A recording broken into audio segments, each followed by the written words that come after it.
میرے محترم دوستو، بزرگوں، عزیزوں، اللہ تعالیٰ نے انسانیت کی رہنمائی کے لیے انہیں اپنا راستہ دکھانے کے لیے انبیاء علیہم السلام کا سلسلہ شروع فرمایا۔ 1,24,000 کم و بیش نبی تشریف لائے۔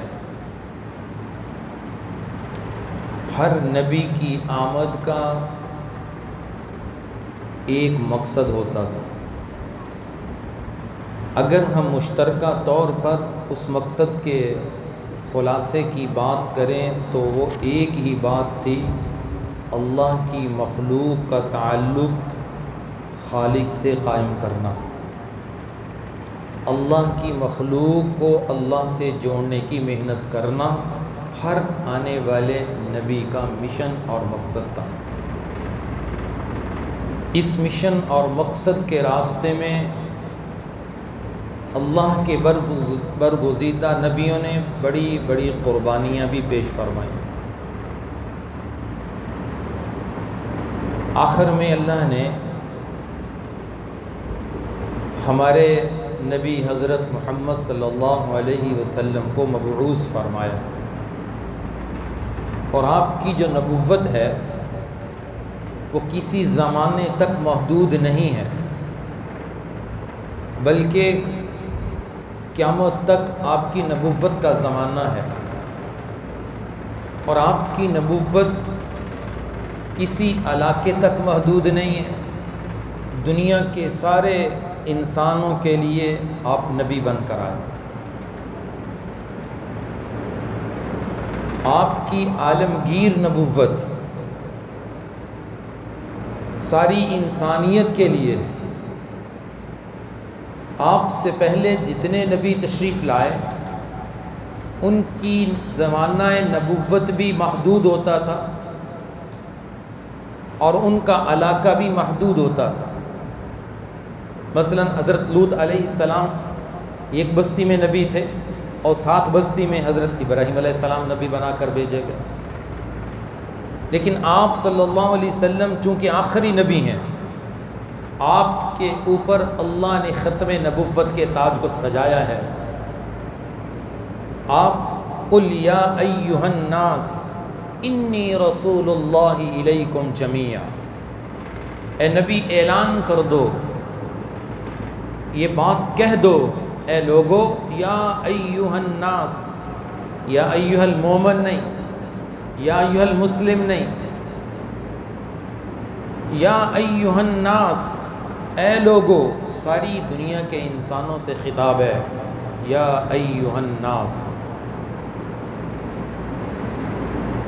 کسی علاقے، کسی بستی، کسی ملک میں رہنے والے ہوں، کسی رنگ نسل سے تعلق رکھنے والے ہوں، کسی زبان سے تعلق رکھنے والے ہوں، سب کے لیے اعلان ہے، انی رسول اللہ، میں سب کے لیے اللہ کا رسول بنا کر بھیجا گیا، میں اللہ کا رسول ہوں، الیکم جمیعا، تم سب کی طرف بنا کر بھیجا گیا۔ جب ہر آنے والے نبی کے آنے کا ایک مقصد تھا، ایک مشن تھا، اسی طرح امام الانبیاء، سید الانبیاء، آپ کی آمد کا بھی ایک مقصد تھا۔ آپ کی آمد کے مقاصد اللہ نے قرآن کے 4 مقامات پر بیان فرمایا کہ آپ دنیا میں کیوں تشریف لائے، آپ کی آمد کا مقصد کیا تھا۔ سورۃ البقرہ میں، سورۃ آل عمران میں، سورۃ الجمعہ میں 4 مقامات، 2 مقامات سورۃ البقرہ اور 1 آل عمران میں اور 1 جمعہ میں، کہ آپ کی آمد کا مقصد کیا تھا۔ یہ ہمیں بتایا گیا تاکہ امت اپنے نبی کی آنے کے مقصد کو سمجھے اور اپنے آپ کو اس مقصد پہ لانے کی کوشش کرے۔ جب ہم اپنے نبی صلی اللہ علیہ وسلم کی آمد کے مقصد کو جانیں گے، پہچانیں گے، اس پر اپنے آپ کو لانے کی کوشش کریں گے، یہ امت جو زوال پذیر ہو چکی ہے، اللہ اس کی برکت سے اس امت کو عروج عطا فرمائے گا، زوال ختم ہو جائے گا، بلندی نصیب فرمائے گا۔ آج امت کا ایک طبقہ، بہت بڑا طبقہ، جو پیغمبر صلی اللہ علیہ وسلم کی آمد کے مقصد کو پس پشت ڈال چکا ہے، آمد کے مقصد کو بھلا چکا ہے، آمد کے مقصد کو جاننے کی کوشش ہی نہیں کرتا، پہچاننے کی کوشش نہیں کرتا۔ اگر کوئی جان اور پہچان لیتا ہے وہ اپنی زندگی میں لانے کی کوشش نہیں کرتا، اس لیے انقلاب نہیں آ رہا، اس لیے زوال ختم نہیں ہو رہا۔ تو آئیے ہم قرآن میں جو اللہ نے اپنے محبوب کی آمد کے مقاصد بیان فرمائے، ہم مختصر ان کا خلاصہ اس مختصر وقت میں سمجھنے کی کوشش کرتے ہیں، اور اس نیت سے سمجھیں گے کہ انشاءاللہ ان مقاصد کو اپنی زندگی میں زندہ کروں، کہ نبی کی آمد کا پہلا مقصد لقد من اللہ علی المؤمنین اذ بعث فیہم رسولا من انفسہم، میں نے اپنا نبی دے کر تم پر احسان کیا ہے، اور تمہارے اندر سے ہی انسان ہے، فرشتہ نہیں ہے، جنات میں سے نہیں ہے، تمہارے انسانوں میں وہ نبی بن کر آیا، رسولا من انفسہم، ایک رسول تمہیں دیا اور میں نے احسان کیا ہے۔ کیوں بھیجا یا اللہ؟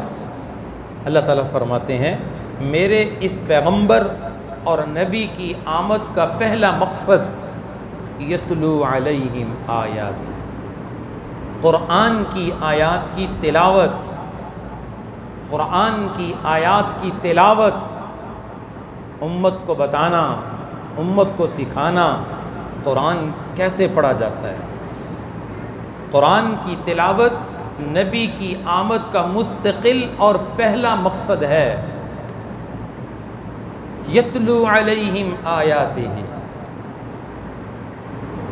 کہ الفاظ قرآن کے پڑھنا سیکھے کہ قرآن کی تلاوت کیسے کی جاتی ہے۔ ورتل القرآن ترتیلا، قرآن کو ٹھہر ٹھہر کے خوبصورت پڑھو۔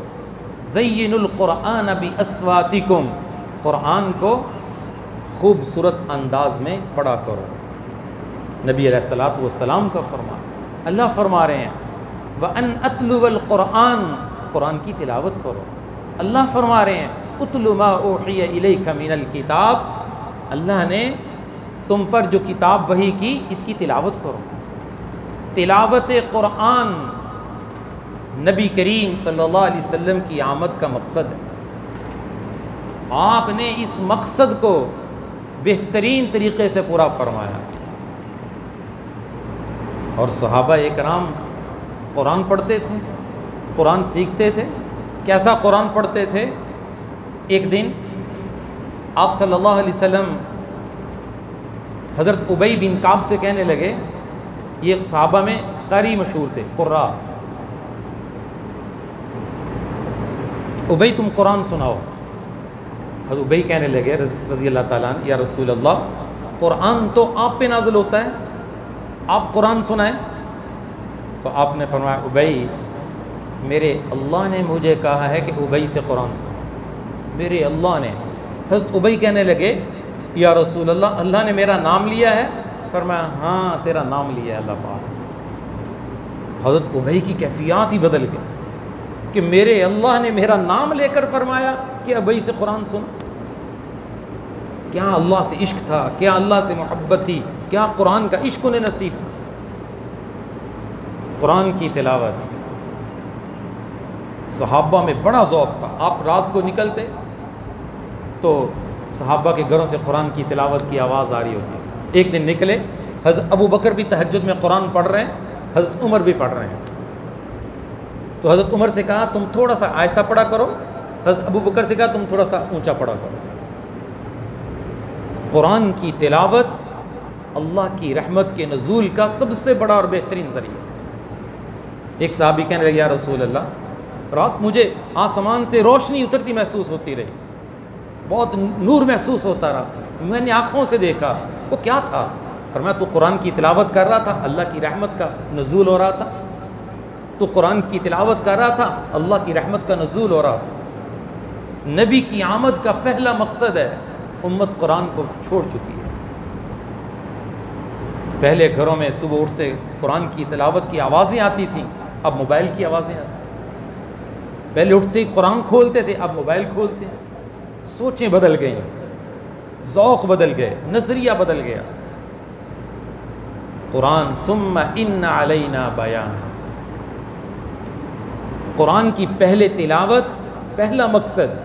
پھر وَيُعَلِّمُهُمُ الْكِتَابَ دوسرا مقصد، قرآن کی آیات کے مفہوم کو سمجھنا کہ میرا اللہ مجھ سے کیا فرما رہا ہے، میرے اللہ کا امر کیا ہے، میرے اللہ کا حکم کیا ہے، میرے اللہ مجھ سے کیا چاہتے ہیں، میرے لیے کرنے کے کام کیا ہیں، نہ کرنے کے کیا ہیں، میرے لیے حلال کیا ہے، میرے لیے حرام کیا ہے، میرے لیے جائز کیا ہے، میرے لیے ناجائز کیا ہے، میرے لیے حق کیا ہے، میرے لیے باطل کیا ہے، میرے لیے ہدایت کیا ہے، میرے لیے گمراہی کیا ہے. یہ سب کچھ قرآن بتاتا ہے. کب بتائے گا؟ وَيُعَلِّمُهُمُ الْكِتَابَ، جب کتاب کو سمجھا جائے. آپ راستہ نظر کیوں نہیں آ رہا؟ آج زندگی خواہشات کے مطابق کیوں گزر رہی ہے؟ قرآن کو سمجھا ہی نہیں. قرآن کتاب فطرت ہے، کتاب حیات ہے، قرآن تھیوری ہے، قرآن قانون ہے، قرآن زندگی گزارنے کا اصول ہے. ہم جب اسے پڑھیں گے سمجھیں گے پھر ہمیں پتہ چلے گا کہ اللہ نے مجھے دنیا میں کیوں بھیجا ہے. اللہ نے انسان کی فطرت کے مطابق اسے زندگی گزارنے کے اصول دیے ہیں. کوئی کام بھی جب فطرت کے خلاف ہوتا ہے تو وہ کام پایا تکمیل تک کبھی نہیں پہنچ سکتا، اس کا بڑا نقصان ہوتا ہے. انسان سمجھ لیجئے ایک مشین ہے، ایک مشین ہے، اس کی مشینری چل رہی ہے. اب اس مشین کو جب بنانے والے کے مطابق چلائیں گے تو فطرت کے مطابق چلے گی، زندگی پرسکون انشاءاللہ گزرے گی، اطمینان والی گزرے گی، اللہ کی رضا والی گزرے گی، اور ہمیشہ کی کامیابیوں والی زندگی گزرے گی.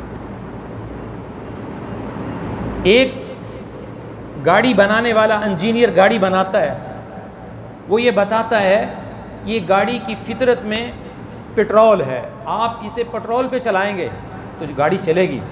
اگر آپ پٹرول کی جگہ ڈیزل ڈال دیں گے تو گاڑی نہیں چلے گی. کیوں؟ گاڑی وہی ہے، ہر چیز اس کی وہی ہے، قیمتی سے قیمتی چیز ہے، کروڑوں روپے کی گاڑی ہے، لیکن صرف آپ نے بنانے والے کی بات نہیں مانی. بنانے والے نے جو تھیوری بھیجی تھی، جو طریقہ بھیجا تھا، وہ کیا تھا کہ اسے آپ پٹرول پہ چلائیں گے، لیکن آپ نے اس میں ڈیزل ڈال دیا. حالانکہ ڈیزل پہ بھی گاڑیاں چلتی ہیں لیکن وہ نہیں چلے گی، الٹا آپ کو پیسے لگانے پڑیں گے، آپ کا خرچہ ہوگا، کروڑوں کی گاڑی پہ خرچ ہوگا آپ کا، آپ کو دھکے لگانے پڑیں گے ورکشاپ میں لے جانے کے لیے. آپ نے صرف ایک کام غلط کیا ہے، آپ نے بنانے والے کی مخالفت کی ہے. کیا جو بنانے والا رب ہے اس نے انسان کی تھیوری کیا بھیجی ہے؟ قرآن، کہ میں نے انسان کو بنایا، میں جانتا ہوں کہ قرآن پر عمل کرنے میں انسان کی کامیابی ہے، میں جانتا ہوں کہ انسان کی کامیابی کا معیار کیا ہے، میں جانتا ہوں انسان کی ناکامی کس میں ہے. یا اللہ ہمیں کیسے پتہ چلے گا؟ فرمایا قرآن پڑھو. تبارک الذی نزل الفرقان علی عبدہ لیکون للعالمین نذیرا. یہ قرآن پڑھو، قرآن عربیہ، قرآن پڑھو. قرآن مرکز ہدایت ہے، تمہارے لیے پیغام ہے. تمہیں پتہ چلے گا کہ میری فطرت کے مطابق کون سی چیزیں ہیں. اب زندگی گزارتے ہوئے رکاوٹیں پہ رکاوٹیں، بے برکتی، پریشانیاں. لوگ جس سے بات کرو ہزاروں پریشانیوں کا ذکر کرتے ہیں. زندگی کہتا سکون والی نہیں ہے، زندگی کی ترتیب نہیں بن رہی، وہ ترتیب کیسے بنے گی؟ تم فطرت کے خلاف چل رہے ہو. فطرت کے خلاف گاڑی نہیں چلتی، انسان کیسے چلے گا؟ دھکا سٹارٹ ہے، نیند نہیں آتی، ادھر سے پریشانی ادھر سے پریشانی. تم اس رب کی بنائی، جس رب نے تمہیں بنایا، اللہ پوچھ رہے ہیں انتم تخلقونہ ام نحن الخالقون، تم خود پیدا ہوئے ہو یا ہم نے پیدا کیا ہے؟ اللہ خالق کل شیء، ہر چیز کو پیدا کرنے والا اللہ ہے. اللہ ہے ہمارا خالق، اللہ ہے. تو اللہ نے ہمیں پرسکون، اطمینان، چین والی زندگی گزارنے کا جو اصول دیا وہ قرآن کی صورت میں دیا. الا بذکر اللہ تطمئن القلوب. آج ہم خلاف فطرت چل رہے ہیں. یہ فطرت کے خلاف ہے کہ انسان کی سوچ یہ ہے کہ مال کا آنا سکون کا ذریعہ ہے. پوچھو تو مالداروں سے، مال آنے کے بعد سکون میں؟ قرآن کہتا ہے، قرآن کا مال کا آ جانا، زیادہ مال کی کثرت کتنی مرتبہ باعث عذاب بن جاتا ہے، باعث فتنہ ہے. مال دولت کا آ جانا اللہ کی رضا کی علامت نہیں ہے. قرآن ایک جگہ پہ نہیں 20 جگہ پہ نفی کرتا ہے کہ مال دولت کا زیادہ ہو جانا یہ اللہ کی رضامندی کی علامت نہیں ہے، اس کی نشانی نہیں ہے. لوگ کہتے ہیں جس کے پاس مال ہے اس سے اللہ بڑا خوش ہے، اس کے اوپر اللہ کا بڑا فضل ہے. نماز اس کی زندگی میں نہ ہو، حرام کاریاں اس کی زندگی میں ہو، سود پہ وہ کاروبار کرتا ہو، جھوٹ وہ بولتا ہو، حرام اور ناجائز طریقے سے مال وہ اکٹھا کرتا ہو، رشوت سارا دن وہ لیتا ہو، کہتا ہے اس سے اللہ بڑا راضی ہے. وہ کیسے راضی ہے؟ عجیب بات ہے. مال کا آنا اللہ کی رضا کی علامت نہیں ہے. اگر اللہ کی رضا کی علامت ہوتی تو قارون خزانوں کے ہوتے ہوئے زمین میں نہ دنسایا جاتا، فرعون بادشاہت کے ہوتے ہوئے پانی میں نہ ڈبویا جاتا. زندگی خلاف فطرت میرے بھائیوں، میرے عزیزوں گزر رہی ہے. آؤ فطرت کے مطابق زندگی گزارو. جب گاڑی فطرت کے خلاف تم چلاتے ہو، وہ نہیں چلتی، انسان کیسے چلے گا؟ انسان کی زندگی کیسے چلے گی؟ گھر کا نظام کیسے چلے گا؟ قرآن کے 30 پارے نازل کیوں ہوئے ہیں؟ قرآن کے 30 پاروں کے نزول کا مقصد کیا ہے؟ صرف چومنا، سینے سے لگانا، گھروں میں برکت کے لیے رکھنا؟ نہیں میرے عزیز، نہیں. قرآن باعث برکت. قرآن کو چومیں گے، قرآن کو سینے سے لگائیں گے. قرآن ایک انقلابی کتاب ہے جو انسان کو زندگی کا ایک رخ دیتی ہے کہ تیرا کاروبار کیسا ہونا چاہیے، تیری معاشرت کیسے ہونی چاہیے، تیری عبادت کیسے ہونی چاہیے، تیرے معاملات کیسے ہونے چاہیے، تیرا اخلاق کیسے ہونا چاہیے. یہ قرآن بتاتا ہے. کب بتائے گا؟ جب نبی کی آمد کے اس مقصد کو مسلمان پورا کرے گا. وَيُعَلِّمُهُمُ الْكِتَابَ. میرے نبی دنیا میں اس لیے آئے تمہیں میرا کلام سمجھائیں، تمہیں میرا قرآن سمجھائیں. صحابہ بھی جب تک اللہ کے نبی سے قرآن سمجھ نہیں لیتے تھے انہیں بھی سمجھ میں نہیں آتا تھا. قرآن سمجھنا پڑتا ہے، قرآن سیکھنا پڑتا ہے. زندگیاں گزر گئیں، ڈگریاں حاصل کر لیں، دنیا کے لیے 16 سال دنیا کو دے دیے، دنیا کی کتابیں حاصل کرنے کے لیے، دنیا کے علوم کے لیے. قرآن کو کتنا وقت دیا ہے؟ کیا اللہ قیامت کے دن نہیں پوچھے گا وقال الرسول یا ربی ان قوم اتخذوا هذا القرآن مہجورا؟ رسول شکایت کریں گے رب کی بارگاہ میں اپنی اس امت کی، یا اللہ یہ وہ لوگ ہیں جنہوں نے قرآن چھوڑ دیا تھا، قرآن چھوڑ دیا تھا. دنیا میں پیسے کمانے کے بڑے نئے طریقے آتے تھے، آن لائن کیسے تجارت کرنی بڑے طریقے آتے تھے، اس کے بڑے کورس کیے تھے. فلاں شخص کو کیسے لوٹنا بڑے طریقے آتے تھے، چلاکی کیسے کرنی بڑا طریقہ آتا تھا، جھوٹ بول کے سودا بیچنے کے بڑے طریقے آتے تھے. انہیں سب پتہ تھا. لیکن اگر پتہ نہیں تھا، قرآن کی ایک چھوٹی سی آیت اور ایک سورت کا ترجمہ نہیں آتا تھا، اس کا مفہوم کا پتہ نہیں تھا. باقی سب دنیا کے اندر بڑے ذہین تھے، لوگ ان سے مشورے کرنے آتے تھے. یار بندہ بڑا سمجھدار ہے، اس سے مشورہ کرو، یہ اچھی چیز بتائے گا کاروبار کیسے چلتا ہے. کبھی کسی سے مشورہ کیا کہ زندگی کیسے گزارنی؟ یہ بھی تو پوچھو نا کسی سے. تو نبی کی آمد کا مقصد وَيُعَلِّمُهُمُ الْكِتَابَ، اور تیسرا مقصد وَالْحِکْمَةَ، حکمت اور دانائی کی باتیں سکھانا۔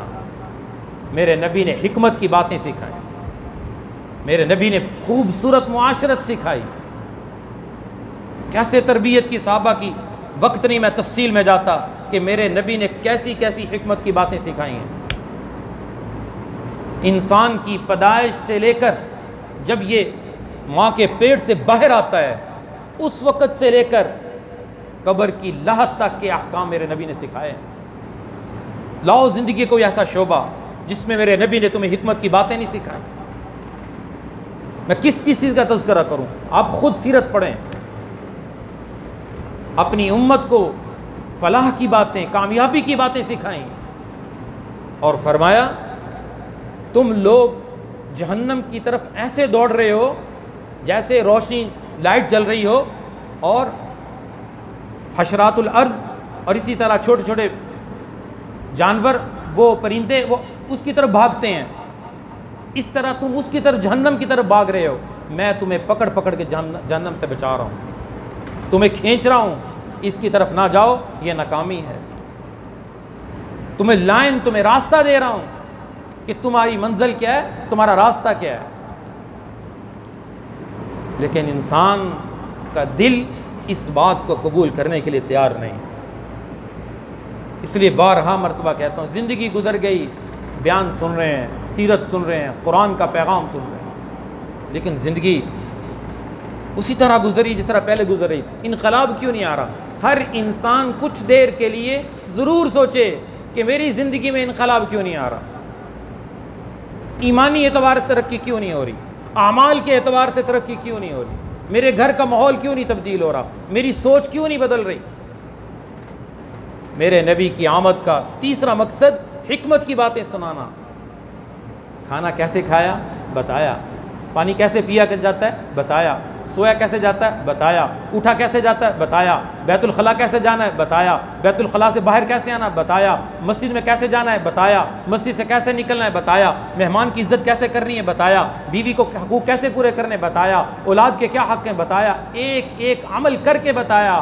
یہی حکمت کی باتیں ہیں، یہی دنائی کی باتیں ہیں۔ میرے نبی کے ہر عمل میں خوبصورتی اور حسن چھپا ہوا ہے۔ یہ غلط یقین ہے کہ ہم اپنے نبی کے خوبصورت عمل کو چھوڑ کر مغرب کے طریقوں پہ چلتے ہیں، یہ غلط یقین ہے، یہ ہمارے دلوں پہ غلط یقین کی محنت ہوئی ہے۔ ہماری شادیاں دیکھیں، ہماری غمی اور خوشی دیکھیں، کس کے طریقے پہ ہو رہی ہے۔ برادری کو راضی کرنا ہے، محلے والوں کو راضی کرنا ہے، رشتہ داروں کو راضی کرنا ہے، اور محبوب کو راضی نہیں کرنا، مدینے والے کو راضی نہیں کرنا۔ شفاعت قیامت کے دن کس کی شفاعت پہ ہم امید لگا کے بیٹھے ہیں؟ اپنے محبوب کی شفاعت پہ۔ کون نہیں چاہتا کہ میرے نبی قیامت کے دن میری سفارش کریں؟ کون نہیں چاہتا؟ ہر امتی چاہتا ہے کہ میرے نبی میری سفارش کریں گے۔ نبی کی سفارش کی امید ہے تو کیا ہم اپنے نبی کو راضی کرنے کی محنت نہیں کریں گے کہ ہم ایسا عمل کریں کہ میرے نبی صلی اللہ علیہ وسلم اس امتی سے راضی ہو جائیں، خوش ہو جائیں۔ اور چوتھا مقصد، 4 مقاصد قرآن نے بیان فرمائے۔ چوتھا مقصد وَيُزَكِّيهِمْ، کہ میرے نبی دنیا میں اس لیے آئے کہ لوگوں کا تزکیہ کریں۔ 3 عمل کافی تھے، قرآن پڑھنا، قرآن کو سمجھنا، حکمت کی باتوں پہ عمل کرنا، لیکن اسے کافی نہیں سمجھا گیا۔ یہ تینوں باتیں، یہ تینوں عمل تب آئیں گے جب اندر صاف ہوگا، جب تزکیہ ہوگا، جب تزکیہ کی محنت ہوگی، جب اندر کا معاملہ ٹھیک ہوگا، یہ تینوں عمل زندگی میں آ جائیں گے۔ جیسے میڈیکل والے صرف ڈاکٹر تھیوری پڑھ لے، ایک قانون پڑھ لے، میڈیکل کی کتابیں پڑھ لے، اسے ڈگری نہیں دیتے جب تک وہ ماہر ڈاکٹر کی صحبت میں نہیں رہتا، جسے ہاؤس جاب کہتے ہیں۔ جب وہ اسے مکمل کرتا ہے پھر اسے ڈاکٹری کی ڈگری ملتی ہے، جبکہ وہ قانون تو پڑھ چکا ہے، معلومات تو اکٹھی کر چکا ہے، تھیوری پڑھ چکا ہے، پھر اسے ڈگری کیوں نہیں مل رہی؟ وہ کہتے ہیں ڈگری کافی نہیں ہے، ماہر ڈاکٹر کی نگرانی میں کام کرو، تمہیں پتہ چلے تم نے جو پڑھا ہے اس پر عمل کیسے کرنا ہے، تم نے جو سیکھا ہے اسے کرنا کیسے ہے، اسے پریکٹیکل کر کے سکھایا جاتا ہے۔ اسی طرح قرآن زندگی میں، حکمت کی باتیں زندگی میں تب آتی ہیں جب انسان کسی نیک انسان کی صحبت میں کچھ وقت گزارتا ہے، کسی کی صحبت میں رہتا ہے۔ صحابہ کہاں سے بنے؟ صحابہ صحبت سے بنے ہیں، نبی کی صحبت سے کہاں پہنچے ہیں، کتنی تربیت ہوئی ہے۔ ایک دن آپ نے پوچھا صحابہ سے کہ قیامت کے دن تم سے سوال ہوگا، میرے بارے میں سوال ہوگا، کیا میرے نبی نے تم تک میرا پیغام پہنچا دیا تھا؟ تو تم کیا جواب دو گے؟ آپ پوچھ رہے ہیں صحابہ سے کہ قیامت کے دن میرے بارے میں تم سے سوال ہوگا کہ میرے نبی تمہارے پاس آئے تھے، انہوں نے میرا پیغام تم تک پہنچایا تھا؟ صحابہ نے کیا فرمایا؟ یا رسول اللہ پہنچایا نہیں، پہنچانے کا حق ادا کر دیا۔ پہنچایا نہیں، پہنچانے کا حق ادا کر دیا۔ 3 بار فرمایا یا اللہ گواہ رہنا، یا اللہ گواہ رہنا، میں نے تیرا پیغام پہنچانے کا حق ادا کر دیا۔ 23 سال کی محنت میں اللہ کا پیغام اللہ کے بندوں تک پہنچایا ہے۔ تو 4 مقاصد تھے، چوتھا مقصد تزکیہ تھا، اندر صاف ہو جائے، اندر سے تکبر چلا جائے، حسد چلا جائے، دنیا کی محبت چلی جائے، دنیا کا لالچ چلا جائے، دنیا کی حرص چلی جائے، بڑے بڑے بنگلے بنانے کے جذبے، بڑے بڑے مال اکٹھے کرنے کے جذبات ختم ہو جائیں، حلال طریقے سے، جائز طریقے سے دنیا کماؤ، دنیا حاصل کرو، کون روکتا ہے؟ تزکیے کا مطلب یہ ہے حرام کمانے کے طریقوں سے انسان کی پاکیزگی حاصل ہو جائے، حرام کمانے کے جذبات اس کے دل سے ختم ہو جائیں، یہ اپنی لائن کو بدلے۔ کتنے ناجائز کاروبار کے طریقے اس معاشرے میں، اس فیلڈ میں، اس بازار میں، اس آن لائن تجارت میں موجود ہیں، ایک نہیں کتنے ہیں۔ لوگ مسائل پوچھتے ہیں تو اکثر طریقے اس میں ناجائز ہی نظر آتے ہیں، اور مجھے کہتے ہیں ہم جب بھی مسئلہ پوچھتے ہیں تو آپ اس کام کو ناجائز ہی بتاتے ہیں۔ بھئی ہے ناجائز تو میں کیا کروں؟ میں شریعت بتاتا ہوں، بناتا نہیں ہوں۔ ہم شریعت بتاتے ہیں، بناتے۔ اگر میں بناتا ہوتا تو تمہاری خواہش کے مطابق تمہیں بات سنا دیتا، تمہاری خواہش کے مطابق تمہیں مسئلہ بتا دیتا۔ تم طریقہ ہی وہ لے کر آتے ہو جو شریعت سے متصادم ہوتا ہے، جو رسول اللہ صلی اللہ علیہ وسلم کی تعلیمات کے خلاف ہوتا ہے، تو مسئلہ اسی طرح بتایا جاتا ہے۔ اس لیے تھوڑا کھا لیں، اپنا نظام تھوڑا سا نیچے لے آئیں، تھوڑا کر لیں، لیکن حلال کھا کے خدا کی قسم دنیا سے چلے جائیں، اللہ راضی ہو جائیں گے، اللہ کا نبی راضی ہو جائے، اور حلال کا ایک ایک لقمہ نور پیدا کرتا ہوا اندر جاتا ہے، اور حرام کا ایک ایک لقمہ تاریکی اور ظلمت پیدا کرتا ہوا اندر جاتا ہے۔ ہم اپنے نبی کو پہچانیں، ان 4 مقاصد پر عمل کریں۔ سارے بھائی نیت فرمائیں کہ انشاءاللہ قرآن سیکھیں گے، قرآن سمجھیں گے۔ صبح فجر کی نماز کے بعد ہر مسجد میں درس قرآن ہوتا ہے، یہاں بھی ہوتا ہے۔ کچھ احباب تشریف رکھتے ہیں، الحمدللہ ہمارے قرآن کی تفسیر کے 10 پارے پورے ہو رہے ہیں۔ ہمارے پاس صبح درس میں بیٹھنے والے احباب الحمدللہ اللہ کے فضل و کرم سے چند دنوں میں قرآن کے 10 پاروں کو سمجھ لیں گے۔ اور آپ ان سے پوچھ لیجئے کیا آپ قرآن کے 10 پارے سیکھ چکے، تمہیں فائدہ کیا ہوا ہے؟ آپ ان سے مذاکرہ کر لیں، اگر وہ کہیں ہمیں بڑا فائدہ ہوا ہے تو آپ کو بھی قرآن کے درس کی مجلس میں آنا ہوگا، آپ کو بھی نبی کریم صلی اللہ علیہ وسلم کے اس مقصد کو جاننا ہوگا، پہچاننا ہوگا اور عمل کرنا ہوگا۔ ایک بندہ قرآن کو سمجھتا نہیں ہے، مجھے بتاؤ عمل کیسے کرے گا؟ عمل کیسے کرے گا؟ جب قرآن کو سمجھے گا تو انشاءاللہ قرآن چونکہ ایک انقلابی کتاب ہے، اس کے اندر عمل کرنے کا شوق بھی پیدا ہو جائے، جذبہ پیدا ہو جائے۔ اللہ تعالی ہمیں سمجھ نصیب فرمائے۔ وآخر دعوانا الحمدللہ رب العالمین۔